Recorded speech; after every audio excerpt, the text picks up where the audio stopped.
BPF dulu nagarनानै OPPL duluआव हाबफैदों आङो BPF निफ्राय गोदानै OPPL आव फैनाय सुबुंब्लाबो दिनै OPPL दलोनि आफादगिरि मानाव गेजेर प्रमद बर' OPPL दलोनि वार्किं आफादगिरि जाहा रोंगोरा नार्जारी मानाव गेजेर MP आरो बे OPPL दलोनिनो नेहाथारि राजु कुमार नार्जारी आरो साफ्रोमबो OPPL नि दैदेनगिरिफ्रा आंखौ 14 नं चिरां दुवारनि बिजाथि हिसाबै दिनै घोषणा खालामबाय आङो साननोनो हाया जे बिथांमोनहा आंनि सायाव मोनसे विश्वास लानानै आरो OPPL दलोनि सासे दैदेनगिरि जानानै जोंनि समाजखौ सेवा खालामनो हागोन आरो दैदेननो हागोन बिदि बेखौ बिसास खालामनानै बिथांमोनहा आंनो बिजाथि होबाय आरो बिथांमोननि साननाय हनायखौ मावफुंनो थाखाय आं दिनै गोख्रोङै ओंखारबाय आरो जोंनि बे चिरां दुवारनि रायजो राजाफ्रा दोलै नोगोरै हाजार मानसिफ्रा दिनै आंखौ बरायदों आं साफ्रोमबो जोंनि चिरां दुवारनि OPPL नि दैदेनगिरि आरो रायजो राजाफोरनो गोसो सिंनिफ्राय धन्यबाद होयो आरो दिनैनिफ्राय दानिफ्रायनो जोङो देरहानो थाखाय एकदम ज' जों खामानि मावनो थिरांथा लाबाय गाबोननो जोङो नमिनेशन होगोन नमिनेशन जोबनायनि उनावनो जोङो मोनफ्रोमबो गामियाव हाबगोन आरो OPPL दोलोआ माबायदि खामानि मावगासिनो दङ रायजो राजानि खाथियाव जोङो खोन्थागोन OPPL दोलोनो मानो भट होनांगौ बेफोर खोथा बाथ्राफोरखौ जोङो रायजो राजाफोरजों सावरायगोन आरो जों मिथिखागौ बे चिरां दुवार समस्तिया जाहैबाय OPPL दोलोनिनो समस्तिखा बेवहाय थांनाय 2020 सनावबो OPPL आनो देरहाखादों आरो थांनाय MP इलेक्शनावबो OPPL आनो देरहाखादों थांनाय 21 सनावबो MLA आवबो OPPL आनो देरहाखादों आरो नै थांनाय बाय इलेक्शनावबो OPPL आनो देरहाखादों आरो दाबो BTC इलेक्शनावबो OPPL आनो देरहाखादों नोंथांनि एगेन्स्टआव हाग्रामा महिलारि बिथाङा गेलेनायनि इसारा होदों बिथांनि जि रमान्टिक चिन्ताधारा जे खाम्फा बरगयारिया जेरावखि गैया आंखौ फेजेनथारनो होननानै बिथाङा जि सेस्ता खालामदों बियो बिथांनि भुल चिन्ताधारा बेवहाय चिरां दुवाराव आरोबाव BPF खौ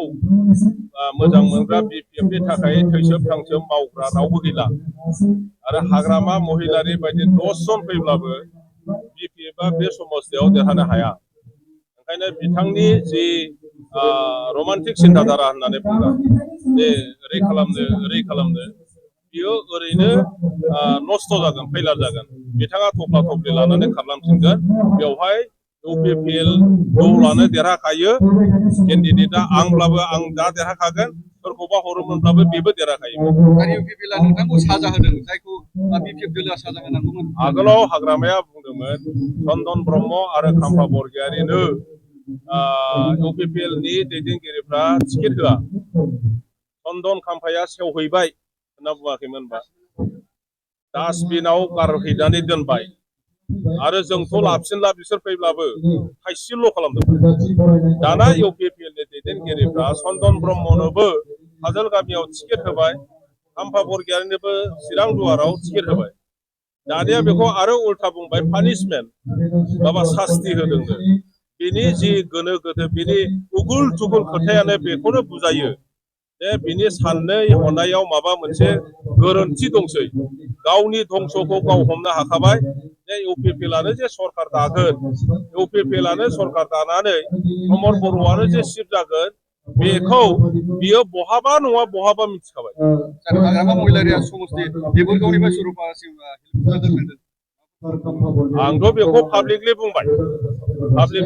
हेलिकप्टार लानायखौथ' रावबो जेबो बुङाखै आंबो बुङाखै हेलिकप्टारखौ लाखानांगोन दैदेनगिरिफ्रा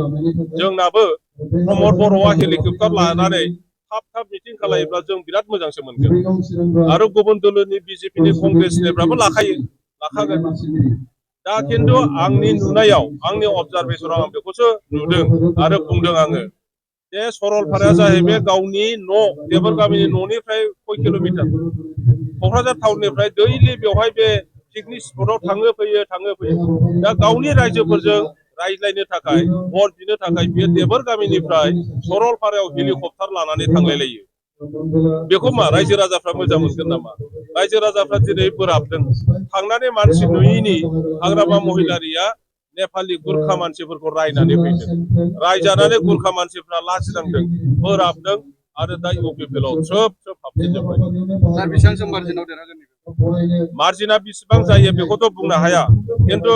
क्रन'लजिकेलि जुदि नायो 2020 सनाव आङो बिपिएफनि केन्डिडेटमोन नङा होमबा आङो 2500 भटआव जेनदों माने इउपिपिएलआ 2500 बारा मोनखादों 2021 सनाव एमएलए इलेक्सनाव आरोबाव बियो बांदेरबावदों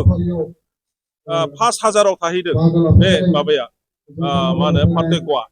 इउपिपिएलआ 5000 भट बारा मोनदों थांनाय एमपि इलेक्सनाव आङो केन्डिडेटमोन हिसाबै आंनो माखासेया भट होफिनदों आरो थेवब्लाबो 1500 बारा मोनदों इउपिपिएलआ बेनि उनाव जि बाइ इलेक्सन जादों एमएलएनि बाहाय 9000 बारा मोनदों इउपिपिएलआ गतिके दा 9000 बारा मोनखांनायनि उनावनो दा काउन्सिल इलेक्सन गतिके 9000नि गेजेराव 6000आ खमायबाय जेनेबा 3000 आं खमायबाय 3000 खमायबायब्ला बेसेबां थायो 6000 बारा थाबावो गतिके इउपिपिएलखौ बेयाव बे समस्तियाव फेजेननो हानाय जेबो सक्ति गैया खुनु दल गैया thank you sir thank U